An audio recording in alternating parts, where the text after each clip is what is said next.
이태원 참사 재발 방지를 위한 정책 간담회 개회식 사회를 맡은 아주경제신문 정병희 부장입니다. 바쁘신 가운데 이른 아침 정책 간담회를 빛내주시기 위해 참석해주신 모든 분들께 감사의 말씀을 전합니다. 오늘 정책 간담회는 이태원 참사 유사사고 재발 방지를 위한 실질적인 방안을 마련하기 위해 개최되었습니다.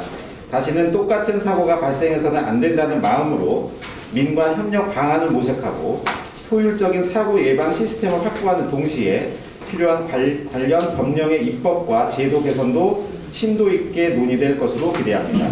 오늘 개최되는 간담회가 안전한 대한민국을 만들어가는 초석이 되기를 바라며 오늘 논의되는 내용들이 국가 정책에 잘 반영될 수 있기를 희망합니다. 먼저 오늘 이 자리에 참석해 주신 내빈과 연사분들을 소개해 드리도록 하겠습니다. 호명되는 분께서는 잠시 자리에서 일어나 주시고 한 분 한 분 호명될 때마다 따뜻한 박수로 맞이해 주시기 바랍니다. 먼저 오늘 간담회의 주최자이신 국회 보건복지위원회 소속 더불어민주당 신현영 국회의원님 참석하셨습니다.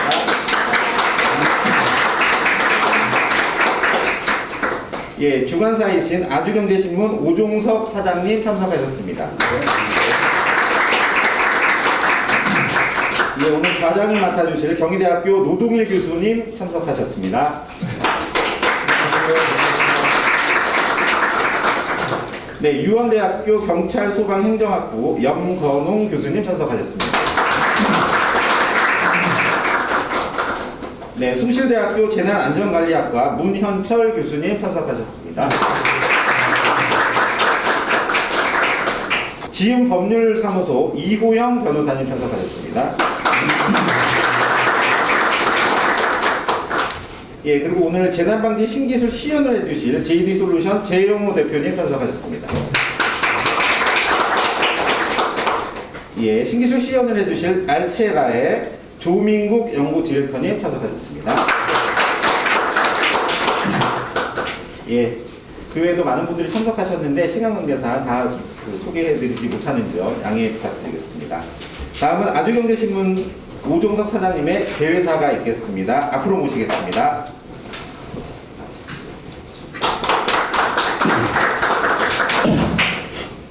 안녕하십니까. 아주경제신문 오종석입니다. 먼저 대회 말씀을 드리기 전에 지난 10월 29일 불의의 사고로 유명을 달리하신 이태원 희생자분들의 명복을 빌며 유가족 여러분들에게도 심심한 위로의 말씀을 전하겠습니다. 이태원 사고가 발생한 지 벌써 한 달의 시간이 지났습니다. 코로나로 지친 일상을 벗어나 행복한 축제를 즐기려 했던 많은 젊은이들이 생각지도 못했던 수많은 인파에 밀려서 안타까운 사고의 희생자가 됐습니다. 인파가 많이 몰릴 것이 예상됐음에도 안전을 책임져야 할 경찰, 구청, 관계기관의 사전 대응과 준비는 부족했습니다. 시민들의 자발적인 질서 유지와 부상자들에 대한 응급구호 조치가 있었지만 역부족이었습니다. 이번 사고를 계기로 우리 사회는 시민의 안전을 책임지는 정부와 관계기관의 사고 방지를 위한 사전 예방과 준비는 완벽하고 철저해야 한다는 기본 원칙 준수가 얼마나 중요한지에 대해 다시 한번 일깨우게 됐습니다. 국민의 안전을 담당하는 행정안전부와 경찰을 비롯한 정부, 국회는 이번 이태원 사고를 통해 드러난 재난 및 안전관리, 경찰관 직무집행, 공연, 도로교통 등 관련 법률의 내용들을 세심히 살피고 조정하여 다시는 이런 사고가 재발되지 않도록 혼신의 힘을 기울여야만 할 것입니다.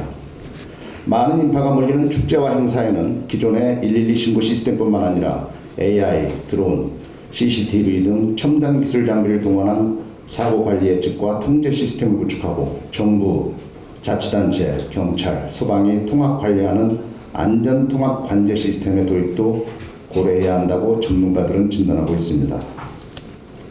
해외 사례도 살펴봐야 합니다.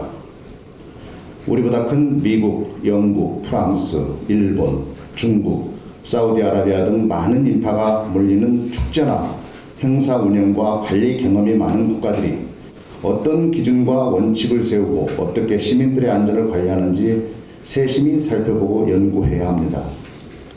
이번 간담회가 안전한 대한민국을 만들어가는데 작은 보탬이 되기를 진심으로 기원합니다. 오늘 이 자리를 있게끔 도와주신 더불어민주당 신현영 의원님과 의원실 관계자분께 각별한 감사의 말씀을 드립니다. 아울러 간담회를 이끌어주실 노동일 경희대 교수님, 주제 발표를 맡아주신 염건웅 요원대 교수님, 문현철 숭실대 교수님, 홍지백 대한변협 생명존중재난안전특별위원회 위원장님, 이호영 지은 변호사님, 그리고 재난안전을 위한 신기술을 시연해 주실 재영호 JD솔루션 대표님, 조민국 알츠라 연구 디렉터님께도 깊은 감사의 말씀을 드립니다. 고맙습니다. 네, 좋은 말씀 감사합니다. 다음은 더불어민주당 신현영 국회의원님의 인사 말씀이 있겠습니다. 앞으로 모시겠습니다. 네, 안녕하세요. 신현영입니다. 이렇게 눈이 오는 아침에 이른 시간에 다 같이 국회에 모여서 12구 참사에 대해서 이야기할 수 있는 토론회를 만들어 주신 우선 아주경제 우리 오종석 사장님께 감사의 말씀드립니다.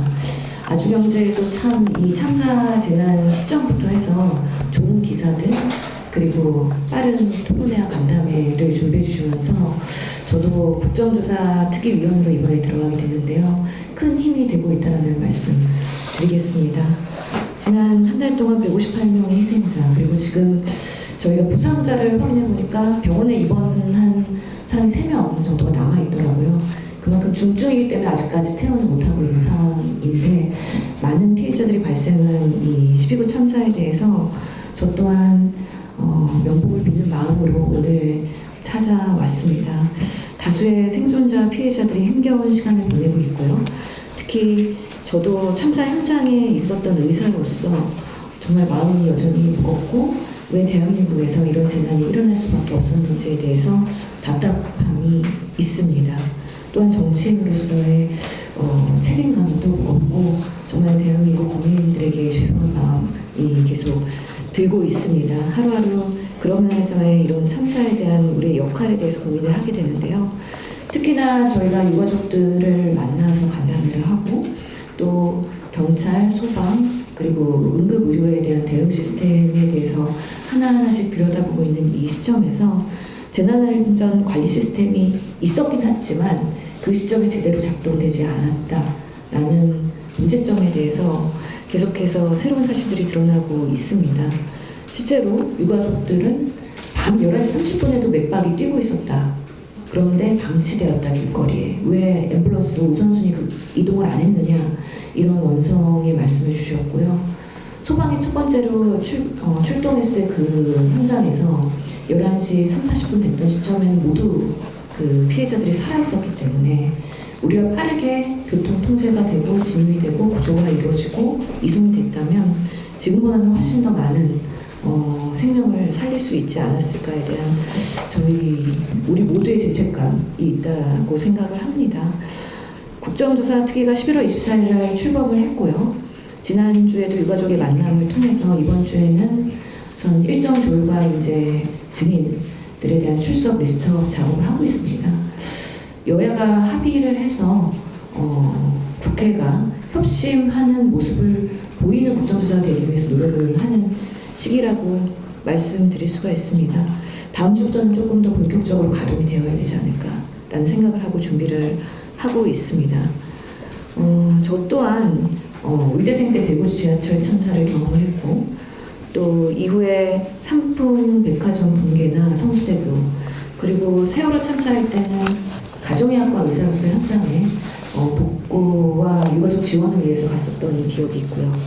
또 인도네시아 쓰나미나 필리핀 하이네 때도 해외 재난의료의 현장에 가서 긴급구조에 참여했던 경험들을 바탕으로 해서 대한민국의 이런 응급의료나 재난의학의 시스템을 더 공부를 하기 위한 의정활동을 앞으로도 계속하겠다는 말씀을 드립니다. 아무쪼록 오늘 이태원 참사 재발 방지를 위한 정책 간담회를 통해서 많은 인파가 몰리는 곳에서 안전사고, 사전 사후의 관리 상황이 조금 더 업그레이드 될 수 있는 실질적인 논의의 개선을 기대하고 있습니다. 오늘 발표해 주시는 영건웅, 그리고 윤현철, 홍지백, 우리 교수님, 위원장님, 그리고 재영호, 조민국, 그리고 이용호 변호사님까지 오시는 분들 한 분 한 분의 소중한 말씀에 큰 저희가 좀 특유의 역할에 도움이 될 거라고 기대를 하면서 오늘 다시 한번 아침부터 시간 내주셔서 뜻깊은 자리 참여해 주신 거 감사드립니다. 앞으로 저도 최선을 다해 드리겠습니다. 감사합니다.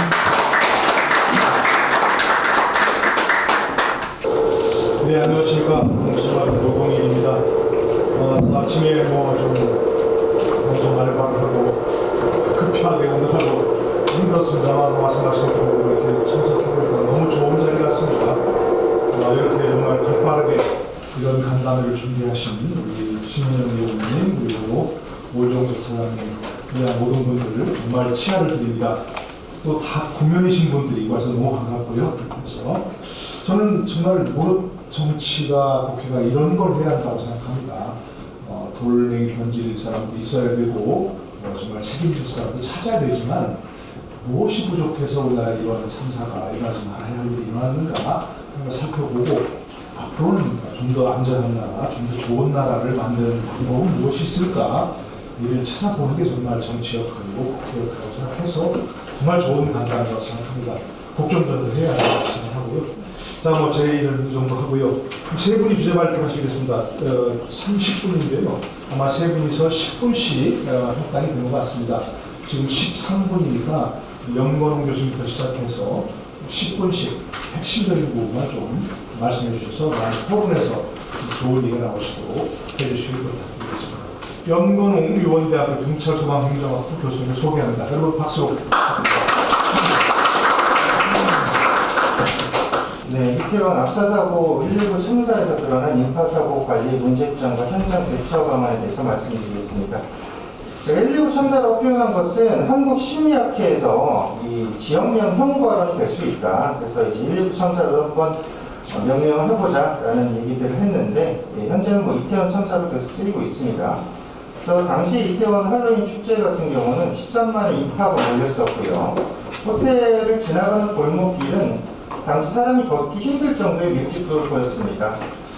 결론적으로 말씀을 드리면 이번 압사사고의 원인은 많은 인파가 몰렸음에도 좁은 골목은 통제되지 않았고 높은 군중 밀집도가 더해져서 참사로 이어졌다고 볼 수 있습니다. 좁은 장소에 많은 인원이 모이게 되면 군중 밀집도가 높아지는데 통상 제곱미터당 6명이 넘어가면 위험이 발생합니다. 그래서 제곱미터당 10명이 되면 압사 등 인파사고가 발생할 가능성이 높아지고요. 압사사고가 발생했던 당시에는 군중 밀집도가 제곱미터당 16명 정도로 추정되고 있습니다. 밀집도가 높아지면 개인의 의식과는 무관하게 군중 전체가 머리 휩쓸린 것 같이 움직입니다. 이걸 군중 유체화 현상이라고 하는데 이게 막다른 곳에서 충돌을 하게 되는 겁니다. 그래서 이게 군중 충돌 현상이 되고요. 제곱미터당 8명이 넘어가면 심각한 유체화 현상이 발생하고 군중이 자체적으로 질서를 형성하는 것이 불가능합니다. 자, 이런 현상들이 이어지다가 갑자기 군중의 일부가 전도되거나 공간이 생기게 되면 군중이 무너지기 시작하고 앞에서 깔리게 되고 여기서 압사가 되는 그런 참사가 발생할 수 있는데 이런 경우라고 볼 수가 있습니다. 이번 사고는 예견된 인재라고 볼 수 있습니다. 국가의 제도적 허점과 허술한 관리가 드러난 참사라고 평가할 수 있고요. 결국 이번 참사의 원인을 파악하고 업무상 과실이 있거나 직무 유기를 한 관계자를 처벌하는 것도 물론 중요하지만 다시는 이런 참사가 발생하지 않도록 종합적으로 진단하고 대책을 마련해야겠습니다. 가장 문제가 됐던 점은 주체자가 없는 행사였다는 건데 여기에 관련해서 재난 및 안전관리 기본법을 개정해야 되고요. 지금 현재 보니까 10월 29일 다음날 11월 1일부터 어제까지 제가 의안 정보 시스템을 검색해 봤더니 총 18개의 재난안전관련법이 발의가 되어 있습니다. 그래서 보니까 위원님들이 대체로 주장하시는 건 거의 다 이제 주체자 없는 행사에 대해서 행정기관장이 안전관리 조치를 의무화하는 내용을 골자를 하고 있고요. 추가적으로는 밀집도별 조처에 관한 내용과 재난안전 문자 발송, 또 재난안전 데이터 통합 시스템 구축, 보고체계 확립 등의 내용도 있었습니다. 다음 장 보시고요. 현재 대규모 인파가 모이는 행사에 지역축제장 안전관리 매뉴얼이 있습니다. 이에 따라서 지금 중앙 행정기관과 지자체를 비롯한 민간이 개최하는 지역 축제에도 이 내용이 적용이 되는데 이태원 참사 같은 경우는 주최자를 특정할 수 없었기 때문에 이 부분에 대한 개선도 요구되고요. 시민들이 자발적으로 모이는 행사나 축제 모두에 대해서 이런 재난정법을 폭넓게 법령을 적용할 수 있고 또 해석해야 된다라고 보여지는 대목입니다. 기본적으로 자치단체가 주최자가 되어야 됩니다. 이런 모든 축제 행사는. 그래서 행사를 계획하고 통제하고 안전에 책임을 져야 되고요. 주최자가 없는 경우에도 주최자가 있는 경우와 같이 법령상 자치단체장이 주관한 지역안전관리위원회라는 게 있습니다. 그래서 이 위원회를 통해서 유관기관 간의 행사 내용 유용성을 공유하고 역할 분담 등을 통해서 체계적으로 대응해야 되겠습니다. 그래서 재난에 대해 책임진 주체가 명확해야 되고 또 이 자연재해만 우리가 너무 중심을 두어 왔는데 이번 같이 사회재난 같은 인파 사고도 이런 그 재난에 포괄하여서 우리가 재난사고에 대한 안전주체와 책임지는 그런 주체는 결국 행정안전부가 되어야 되고 이것이 법령에 명확하게 명시가 되어야 될 것 같습니다. 자, 이번 사고에서도 역시 그 경찰이 여러 가지 문제점들이 노출됐었는데 경찰관 직무집행법 5조에는 위험사태에 대해서 경찰은 억류 피한 조치를 할 수 있습니다. 근데 이번 사고에서는 사실은 손을 놓고 있었다라고 볼 수밖에 없고 결과적으로 경찰은 예견을 실패했다. 예견의 실패라고 볼 수 있습니다. 결국은 뼈아프게 반성하고 대혁신을 통해 거듭나야 되겠고요. 경찰이 사실 이런 부분에서 지금 법에 지금 힘을 실어줘야 될 부분들이 있습니다. 경찰관 직무집행법, 재난 및 안전관리 기본법, 공연법, 도로교통법, 경비업법, 국가경찰과 자치경찰의 조직 및 운영에 관한 법률 등의 구체적인 조항과 직무 범위, 권한을 설정해야 된다라고 보여지고요. 경찰 같은 경우 재난권 영위 수축이라는 법칙이 있는데 위험 상황에서 즉시 개입해야 된다는 겁니다. 그래서 이런 부분이 직무집행법 등을 통해서 좀 더 구체적으로 명시될 필요가 있다라고 보여지는 내용입니다. 특히 이번에 재난 및 안전관리 기본법이 개정이 된다면 경찰은 이와 관련해서 인파 관련 규칙을 마련하고 세부적인 지침을 정해야 하는데 제가 지금 경찰청 PF 들어가 있는데요. 이런 부분은 지금 경찰에서 지금 지금 규칙을 마련 중에 있다라고 좀 말씀드리겠습니다. 여기서 이제 구체적으로 경찰에게 좀 힘을 실어줄 수 있는 것, 힘을 실어준다라기보다 이 인파 관리에 대해서 조금 더 명확하게 규정을 좀 할 수 있는 게 경비업법을 좀 주목해 봐야 될 것 같은데요. 일본 같은 경우 2005년 효고현 아카시 불꽃놀이 압사 사고 이후에 국가공안위원회 규칙과 경비업법을 개정했던 바가 있습니다. 여기서 이제 혼잡 경비 조항을 추가했었고요. 이런 것들을 우리 경찰에서도 좀 추가를 한다면 기본적으로 좀 도움이 되지 않을까라는 그런 생각을 하게 되고요. 또 하나 좀 말씀드리고 싶은 게 미국 같은 경우는 지금 화재예방협회 안전기준을 적용하는데 행사 250명당 최소 1명의 관리자, 그러니까 이게 경비원이든 경찰이든 어쨌건 이 경비 관리자가 1명 있어야 된다. 그러니까 최소 0.65제곱미터당 1명씩 있어야 된다라는 규정이 있는데 이게 사실 우리 현실에 맞지 않습니다. 하지만 이런 부분도 좀 우리가 연구를 해서 어느 정도 인파에 어느 정도의 경비 인력을 여기에 지금 배치하겠다라는 그런 것도 경비업법에 좀 담으면 좋지 않을까라고 생각합니다.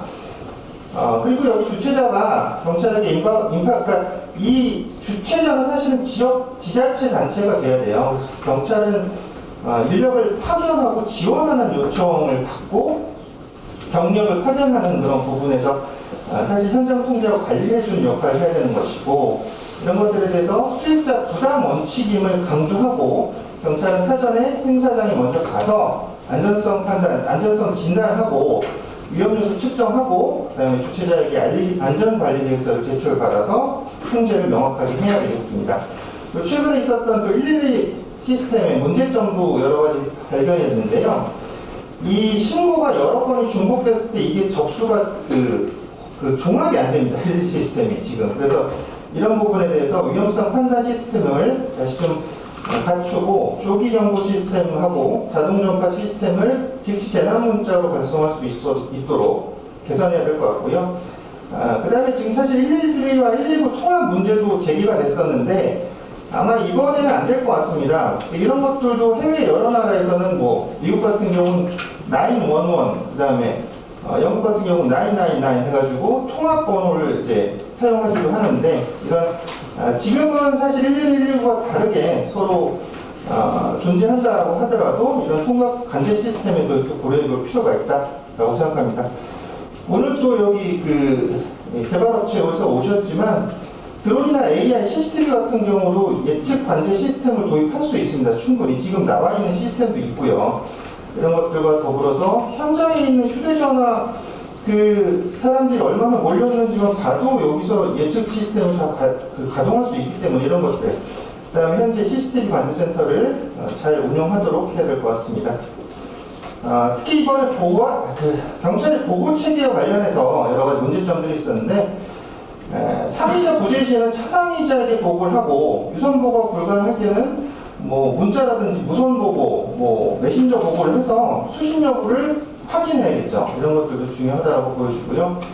정보 보고가 있을 때 위험성 판단에 대해서 신속하고 정확한 정보 보고와 더불어서 즉시 현장에서 판단하고 대응할 수 있는 시스템과 지휘권을 부여해야 될 것 같습니다.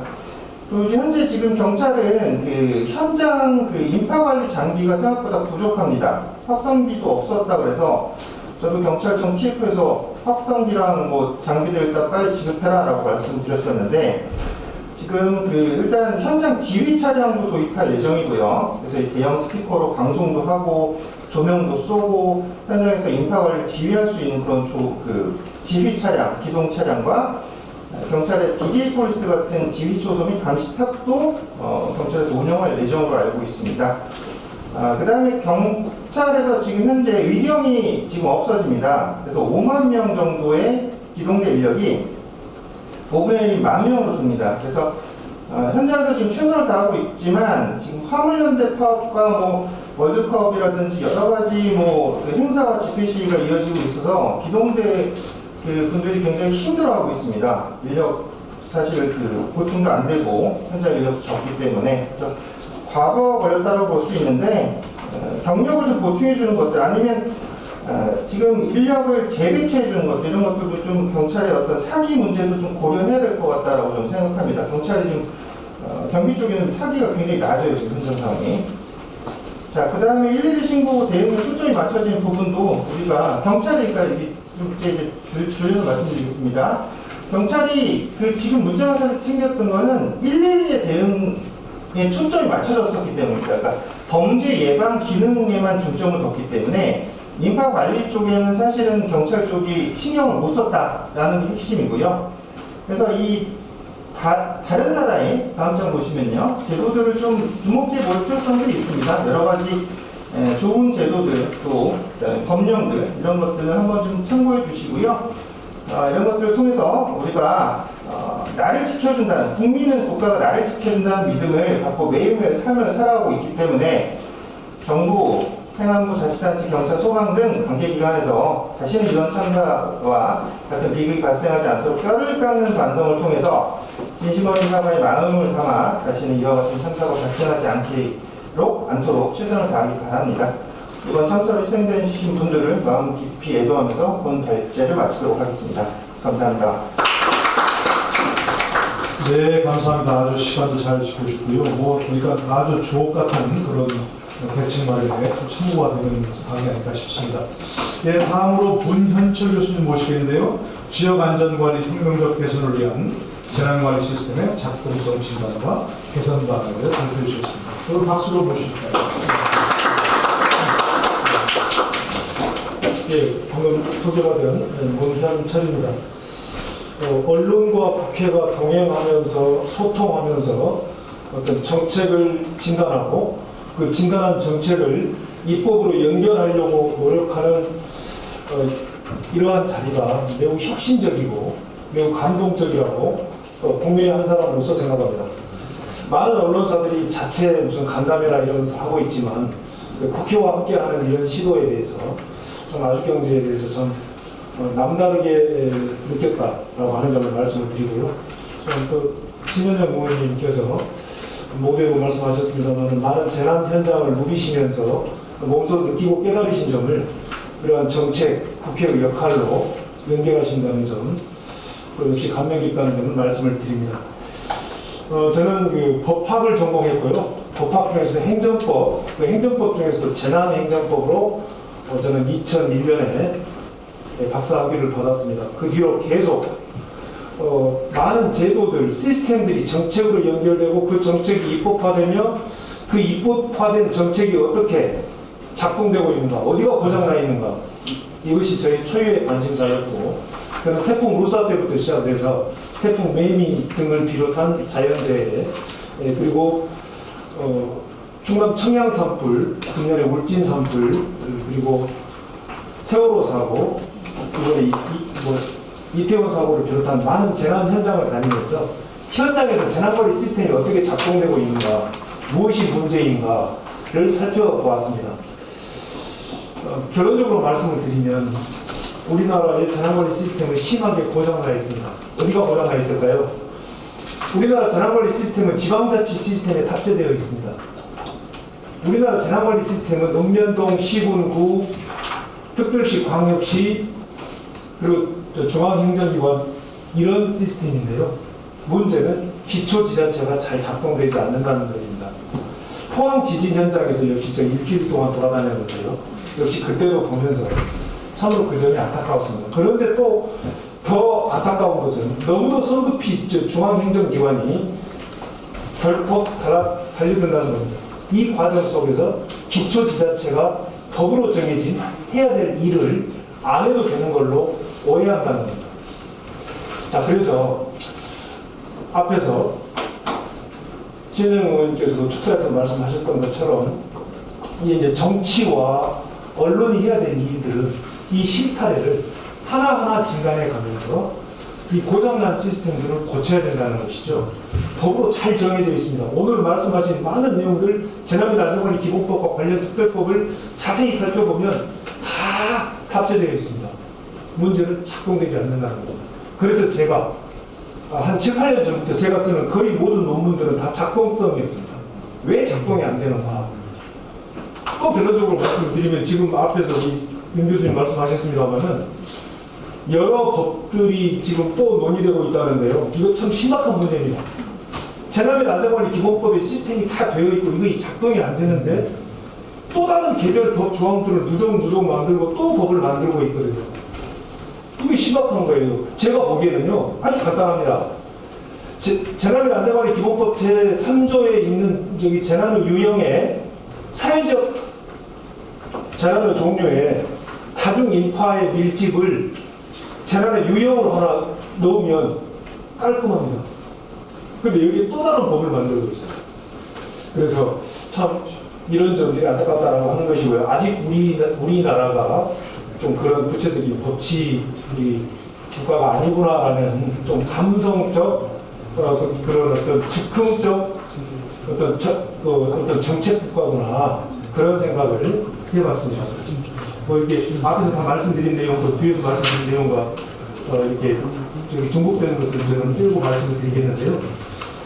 이태원 참사의 배경과 원인, 우리나라 재난관리 시스템의 설계 과정, 재난관리 시스템의 내용, 다중인파, 그다음에 참 제가 재난관리 시스템 혁명적 개선이라는 용어를 계속 쓰고 주장하고 있습니다.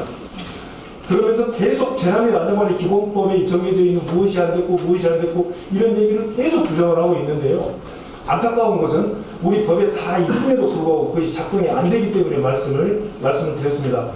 참 인상적이었던 것은 우리 그 장한지 기자님을 비롯해서 우리 아주경제신문이 다른 언론사보다도 유독 저의 그러한 얘기에 대해서 하는 그런 토론을 제기하고 질문을 해왔다는 점, 매우 젊으신 기자님이 참 그 점이 저는 또 인상 깊다는 점을 말씀을 드립니다. 이태원 참사의 배경 중에서 다 전국되어 있습니다만 한 가지 제가 말씀드리고 싶은 것은 이태원으로 국내 젊은이들이 모이고 있는 이 문화를, 트렌드를 우리는 좀 너무 간과했고 좀 부정적으로 봤다는 겁니다. 여기에 계신 우리 20대 젊은 기자님도 계시겠지만 제가 학부 수업에서 학생들한테 물어보니까요. 우리 학생들이 이렇게 답변합니다.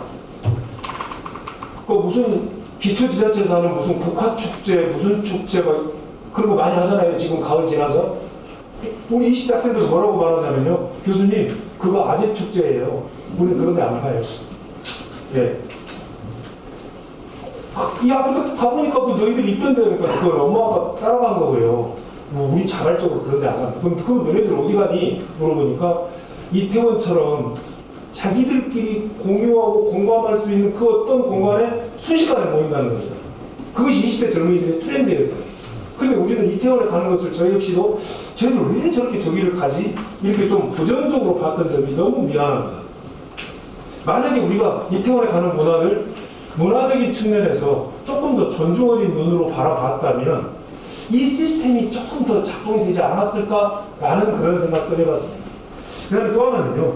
이태원 반경 60km, 북쪽으로 경기도 이연천, 서쪽으로 인천, 동쪽으로 가평, 남양주, 남쪽으로 수원, 평택, 이 반경 60km 이내에 인구, 유동인구 포함해서 2,500만이 살고 있다는 겁니다.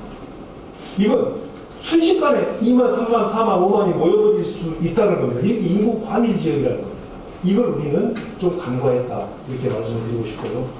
우리나라 재난관리 시스템의 설계 과정은 삼풍백화점 통계사고, 경기 북부 집중 호우, 뭐 이런 일을 겪으면서 가장 크게 문제가 됐던 것이 대구 지하철 참사 사고인데요. 이 대구 지하철 참사 사고를 계기로 2003년 2월쯤이었는데요.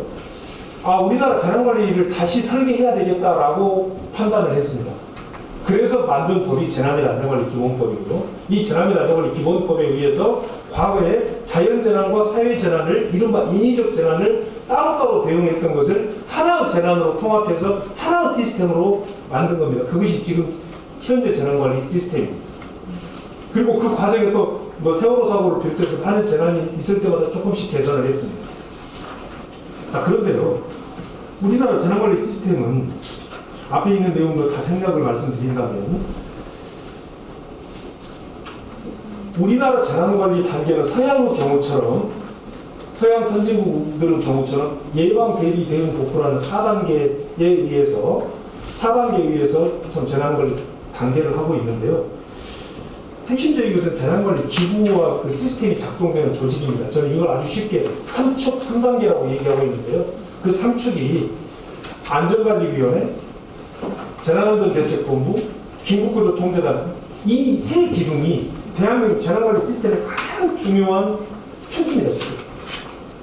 그런데요, 이번 이태원 참사에서는 이 세 축이 이렇게 중요한 세 축이 작동이 안 되어버렸습니다. 가장 먼저 작동돼야 될 안전관리위원회입니다. 시군구 안전관리위원회, 시도 특별시 안전관리위원회, 중앙안전관리위원회가 있는데요. 이 기초지자체에 있는 안전관리위원회, 기초지자체 재난안전대책본부, 기초지자체 긴급구조통제단이라고 하는 이 3축이 먼저 작동이 되고 그 다음에 광역자치단체에 3축이 작동되고 그리고 나서 중앙행정기관에 3축이 작동이 돼야 되는데 기초가 안 되버린 겁니다. 참으로 안타까운 것은 이 안전관리위원회라고 하는 것은 시군구 안전관리위원회라고 하는 것은 재난및 안전관리 기본법에서 정하고 있는데요.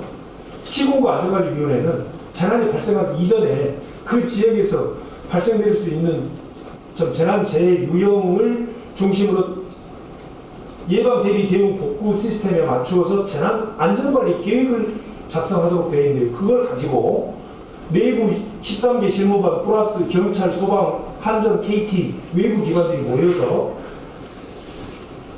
우리 지역에서는 이런 위험이 있으니까 이런 걸 좀 조심해야 되지 않겠습니까? 경찰, 소방 이것 좀 해주십시오. 이 회의를 하는 것을 안전관리위원회라고 하는데요. 이걸 거의 안 합니다. 거의 서면으로 하고 말아버립니다. 이 안전관리위원회는 시장군수 구청장과 소방서장과 경찰서장이 지역 안전관리를 학습할 수 있는 절호의 기회입니다. 경찰서장이 새로 발령받아 왔을 때, 소방서장이 새로 발령받아 왔을 때, 지자체장이 선거에 의해서 새로 교체되었을 때, 이때가 학습을 해야 될 골든타임입니다. 그런데 이걸 서면으로 해버리고 이런 것이 있는지조차도 모릅니다. 당연히 작동이 안 됩니다. 자, 재난이 발생하기도 이전에 이게 작동이 안 되는데요. 실제로 재난이 딱 발생할 우려가 있거나 발생했을 때 작동되는 지역 재난안전대책본부가 작동이 될까요? 당연히 안 됩니다. 아무 학습이 안 되어 있는데요. 예. 자, 10월 28일 정도에만 용산구 재난안전대책본부가 가동이 되었다는 법이 정한 대로 재난이 발생할 우려가 있거나 발생했을 때 재난안전대책본부의 멤버인 경찰, 소방 같이 논의를 하고 CCTV를 분석해서 논의를 하고 내부 용산구 내 13개 실무반들이 각각의 이 역할들을 가동을 했다면 한 명도 안 죽었을 거예요.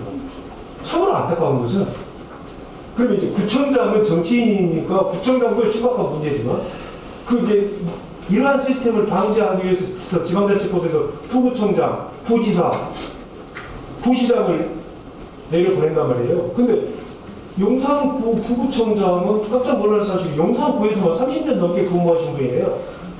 네. 그런데 이걸 하자고 구청장한테 말을 해야 되지 않습니까? 그런데 이렇게 안 됐다라고 하는 것은 참으로 안타깝다라고 하는 걸 말씀드리고 싶고요.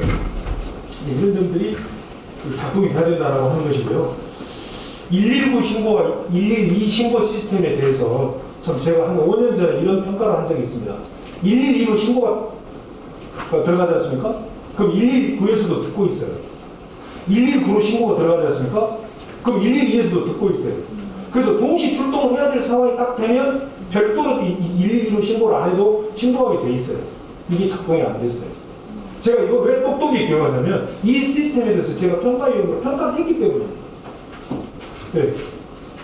그런데요, 여러분 어떤 경우에는 119에만 신고를 했는데도 경찰이 출동하는 경우가 있어요. 112에만 했는데도 119도 옵니다. 이거 서로 교체해서 듣고 또 특별히 119로 왔을 때 112가 와야 되면 119에서 112에 보다를 내려요. 이런 시스템이 아주 세계 최첨단의 시스템이 우리나라에 구축되어 있어요. CCTV가 서울 마포구 기준 2,570개가 전 구역에 깔려 있습니다. 세계 최고의 CCTV 왕국입니다, 우리나라가. 그래서 치안력이 좋은 거예요. 근데 그 CCTV를 경찰, 소방이 같이 볼 수 있게 돼 있고 이걸 줌으로 쫙 당겨가지고 볼 수 있게 되어 있습니다. 그래서 이 참사 현장 부근에서 참사가 있기 일주일 전에 무슨 검인도 본부 경찰에서 검거를 했습니다. 줌으로 당겨갖고 보고 이렇게 되어 있는데 이게 좀 안 되어 있다라고 하는 것이 참 문제다라고 하는 것이고요. 네, 죄송합니다. 예, 마무리하겠습니다. 예, 근데 나머지는 전부 다 서면으로 대체를 하겠는데요. 그 기초지자체에 구성되어 있는 말씀드렸던 참 재난안전대책본부에 대한 이 설계도, 법이 정하고 있는 설계도, 그리고 우리나라 재난관리 시스템의 3축 3단계 그림도 한번 참고하시기 바라고요. 다중인파 밀집에 대해서도 이제 어떤 패러다임 전환이 좀 필요하다 이런 말씀을 참 드렸습니다. 그리고 이제 이 참 지역안전관리 시스템의 개선방 참 죄송합니다. 제가 한 30분 정도 하는 걸로 알고 준비하는데 10분이라고 해서 제가 빨리 마무리하겠습니다. 말씀드리고 싶은 것은 참 지방자치 시스템의 그 어떤 보장을 어떤 식으로든 개선해야 된다. 그 모델이 저기 세종특별시, 제주특별자치도의 그런 모델일 수도 있고 또 한 7, 8년 전에 부천시에서 기초지자체 역할을 확 줄이고 동사무소 역할을 확 키운 뭐 그런 모델도 실현 중이었습니다. 그것도 한번 생각해 볼 것이라는 말씀을 드리고 싶고요. 참 재난관리는 유관기관 협동작전인데 기능 연속성이 아주 중요하다. 저는 이렇게 말씀을 드립니다. 그래서 특히 기관장들의 그 변경 시기, 중간 관리자들의 인사이동 시기 때 과학적 업무 인수인계 시스템이 매우 절실하다. 과학적 업무 인수인계 시스템이 안 되다 보니까 전임자와 후임자, 전임자의 노하우가 새로운 후임자에게 전혀 흘러들지가 않는 심각한 문제가 있다라고 하는 점이고요. 또한 그 경찰서장의 임기가 1년입니다. 경찰서장은 와가지고 1년 하고 뭘 하고 어떻게 갈지를 모르는 상황인데 이게 왜 이제 여러 가지 이유가 있겠지만 특히 지역 주민, 지역 안전관리 측면에서는 경찰서장의 임기 1년으로 한 것은 상당히 심각한 문제다라고 하는 것이고요. 그다음에 이제 그 경찰과 관련해서는 그 자치경찰 문제를 좀 손질해야 된다.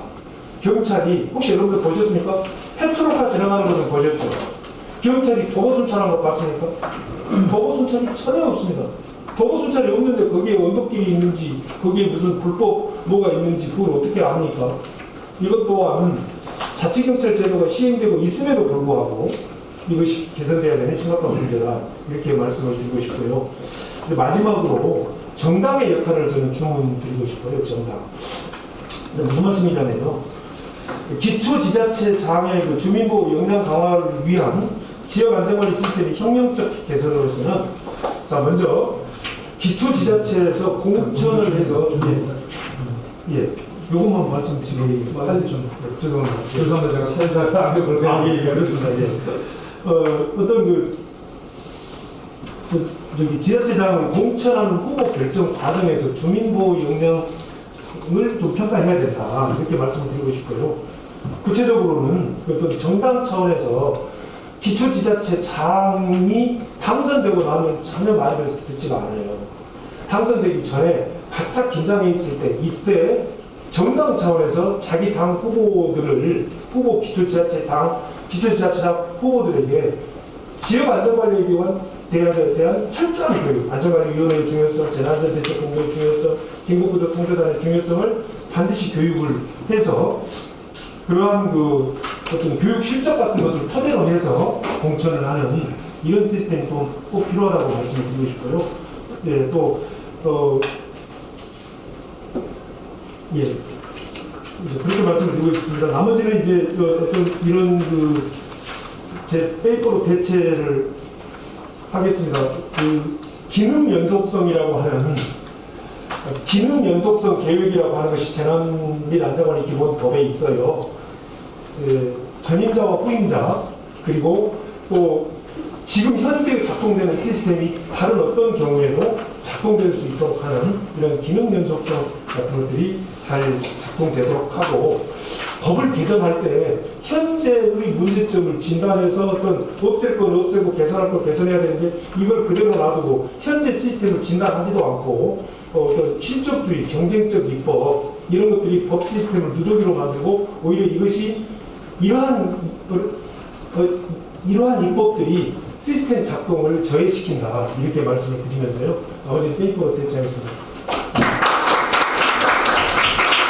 네, 감사합니다. 알고 하신 말씀이 정말 많으실 텐데 자꾸 제가 끊어서 죄송합니다. 이렇게 사회자에 따른 광고 시간을 확보하는 게 있다고 들었습니다. 네, 따로 토론 시간에 늦지만 분 있으면 좀 더 말씀 주시면 좋을 것 같습니다. 예, 다음에 홍지백 변호사님이신데요. 이태원 참사로 피해자 중심 재난안전법 개정 방안, 현재 대한변협 생명존중 재난안전 특별위원회 위원장을 맡고 계십니다. 네, 박수로 부탁드립니다. 역시 한 10분 정도 부탁드리겠습니다. 네, 빨리 말씀드리겠습니다.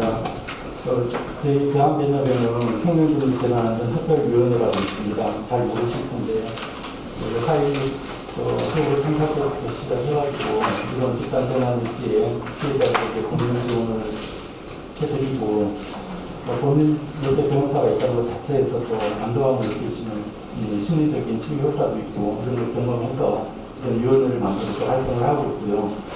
지금까지 세월호 참사 피해자들 지원했고, 고향버스 운전하게 지금 501 5병원 식물사고가 있습니다. 사고 몬테다비데가 러시아 교육에서 침몰해서 많은 분이 넘는 사망자가 발생한 사건인데, 그 피해자들 지원했고, 최근에는 대천화재 참사 피해자들 지원을 했습니다.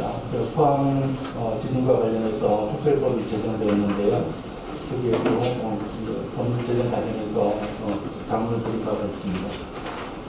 저희 위원회의 목적은 위원회가 존재하지 않는 것입니다. 재난이 없어져야 된다는 거, 재난 피해자가 생기지 않는 것을 목표로 활동을 하고 있습니다.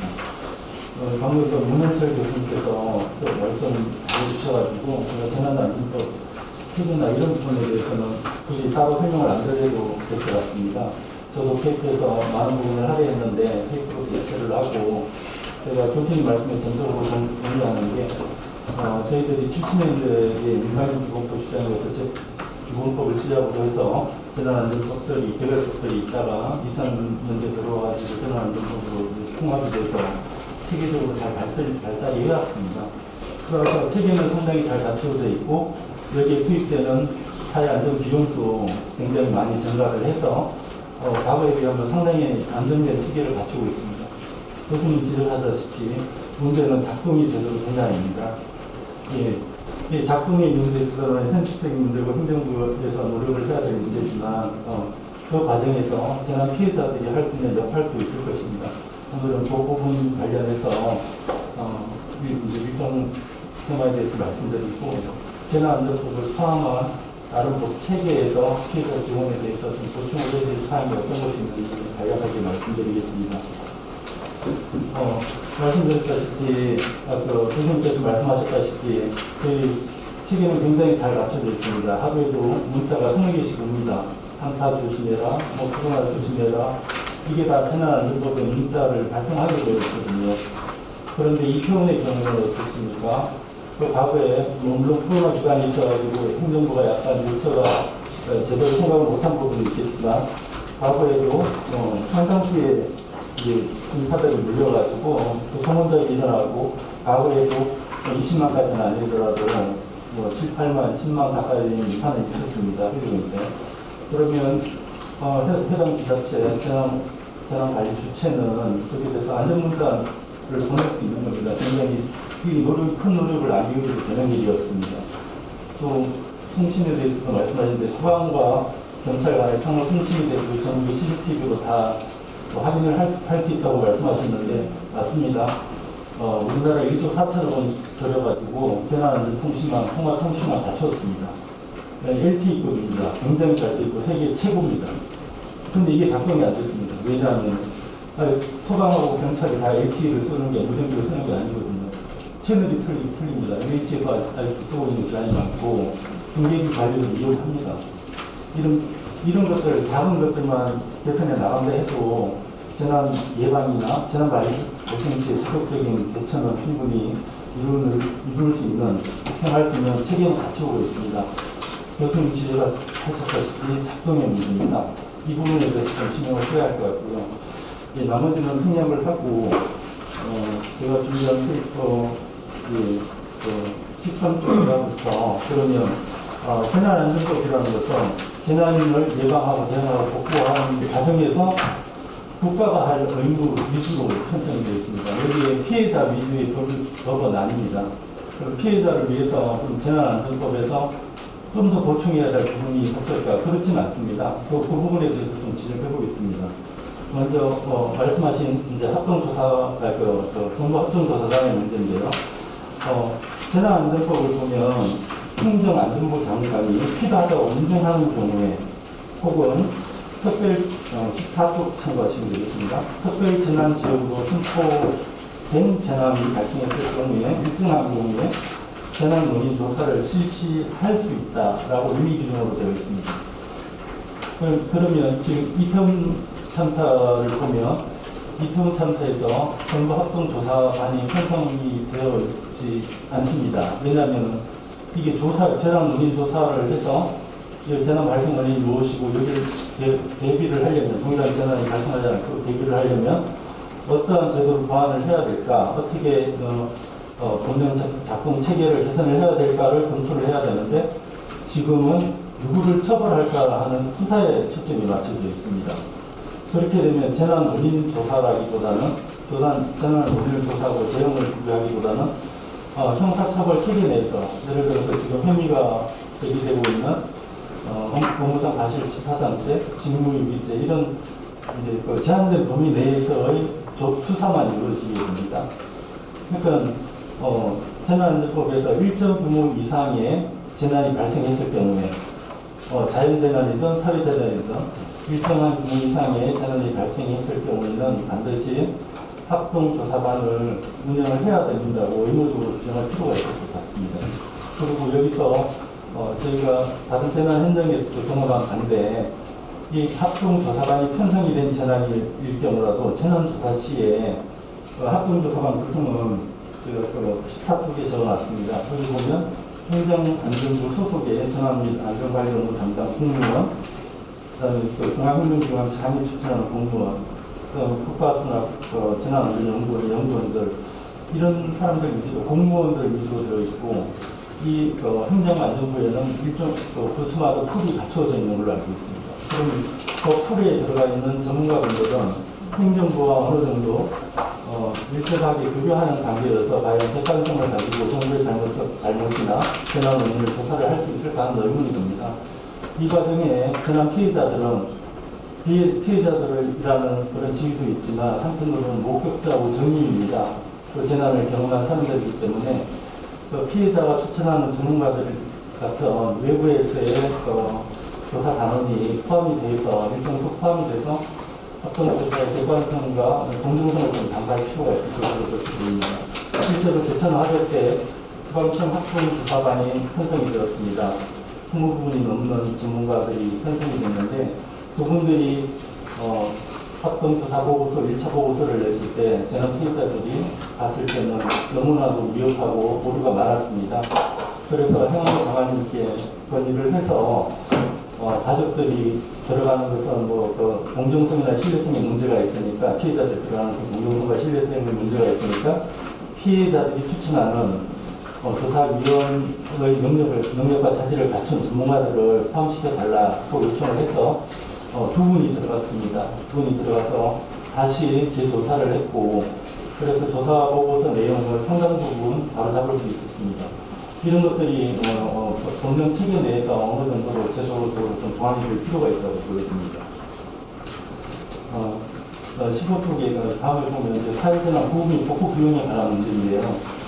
현재 재난안전특별법은 이게 손실을 보상하거나 피해를 배상해주는 법은 아닙니다. 일종의 보호금으로서 예를 들어서 사망은 자연재난의 경우에는 사망은 실종자에게 보호금 2천만 원 상당히 부과되게 되어 있고요. 사회재난에도 복구비용 부담 규정이 마련되어 있습니다. 매년 행안부 장관이 확정한 산정 기준을 마련하고 있습니다.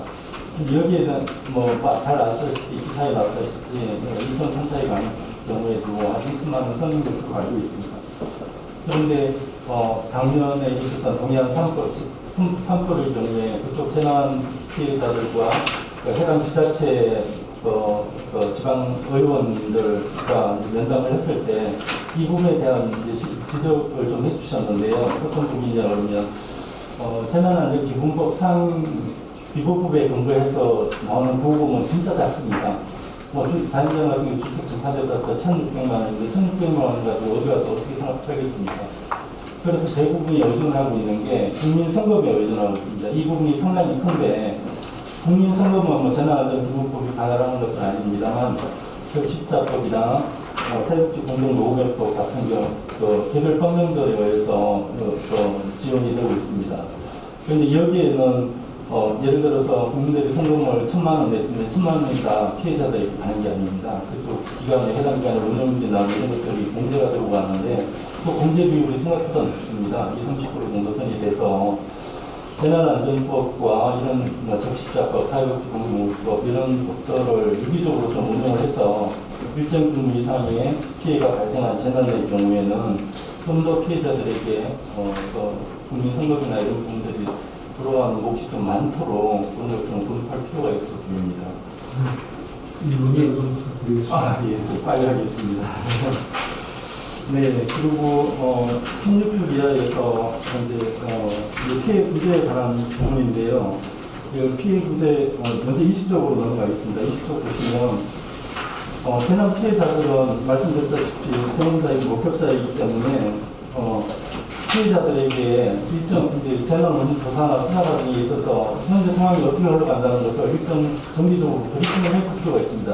수사 같은 경우에는 이게 수사 미행주의자 가지고 공개적으로는 할 수 없다 하더라도 비공개적으로라도 재난 피해자들에게 현재 우리가 어떻게 누구를 상대로 어떻게 수사를 하고 있다 이런 걸로 알려야 되고 또 합동 조사의 경우에도 현재 이러이러한 사항에 대해서 조사를 하고 있고 그런 것을 브리핑을 해주고 재난 피해자들은 우리가 경험한 바로는 이런 부분이 의문인데 여기서 또 조사나 수사를 해주세요. 이런 피드백을 받을 수도 있습니다. 그런 과정에서 좀 더 완벽한 재난 원인 조사와 수사가 이루어질 것으로 보입니다. 그래서 그 합동조사나 수사 과정에 있어서 피해자 참여권, 피해자가 의견을 제시할 수 있는 권리 이런 것들이 좀 조정이 됐으면 좋겠습니다. 다음으로 이제 관련 제도에서 잠깐만 말씀을 드리면요. 이게 합동조사, 재난안전기본법에서 지원이 되는 보호금의 수준이 워낙 낮기 때문에 가능하면 전국적으로는 민사소송을 제기하는, 국가대상 소송을 제기하는 경우가 많습니다. 이 경우에 재난 피해자들은 피해를 입은 사람들인데 또 소송 비용을 부담을 해서 또 소송을 해야 되는 또 이중의 고통을 피해를 입게 될 수 있습니다. 그래서 가능하면 소송 구조 요건을 좀 완화를 해서 이 소송 구조의 폭을 좀 재난 피해자들에게 넓힐 필요가 있고, 또 소송 과정에서도 입장 책임을 예를 들어서 뭐 지진이나 포항 같은 경우는 지열 발전으로 인한 지진인지 아닌지가 문제가 됐는데 그걸 재난 피해자들 일반인들이 어떻게 알겠습니까?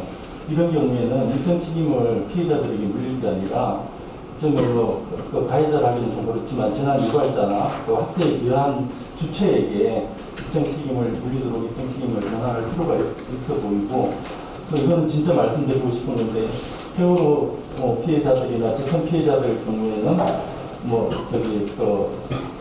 피해 배보상을 제대로 받지 못하고 소송이 있는 경우가 많습니다. 그럼 이분들은 소송에서 국가라는 상대랑 소송에서 패소를 하게 되면 엄청난 액수의 또 소송 비용까지 부담을 해야 됩니다. 지금 관련 개정 입법이 일상국 개정안이 여러 차례 나온 걸로 알고 있습니다만, 재난 일정 규모의 재난 피해자들에게는 이런 소송 비용 부담을 면제시켜서 재판 청구권 정도는 부담을 해줄 필요가 있을 것으로 보입니다. 예, 마지막 한 말씀만 드리겠습니다. 이번에 이태원에서 많이 문제가 됐는데 피해자들의 사생활이나 개인정보 보호에 대한 규정이 하나도 없습니다. 재난안전법 상에 한 꼭지를 충분히 넣을 수 있을 것 같습니다. 재난 피해자의 정보나 사생활에 대해서는 피해자들의 동의가 문제가 돼야 되는 거고, 그리고 언론이나 제3자로부터의 보호도 필요한 것 같습니다. 마찬가지로 재난 피해자들이 발생했을 때는, 다수의 피해자들이 발생했을 때는 재난 피해자들까지 이제 서로 소통을 하고 단결을 할 수 있는 공간 마련이 필요합니다. 그런 채널 정도는 정부에서 마련해 줄 수 있는 기초가 있었으면 좋겠습니다. 예, 급하게 말씀드리려고 제대로 발표를 못한 것 같은데요. 이상 마치겠습니다. 네, 수고하셨습니다. 죄송합니다. 네, 촬영하겠습니다. 하나, 둘. 한 번 더요. 하나, 둘.